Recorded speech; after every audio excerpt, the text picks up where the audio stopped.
Habpro Garage Doors has been an industry leader, repairing, installing, and replacing various types of commercial overhead doors, dock doors, warehouse doors, roll-up doors, rolling steel doors, Rytec high-speed doors, and electric operating equipment for over 45 years.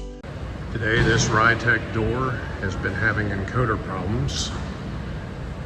You can see the code on it is an 852, which means the encoder is not functioning.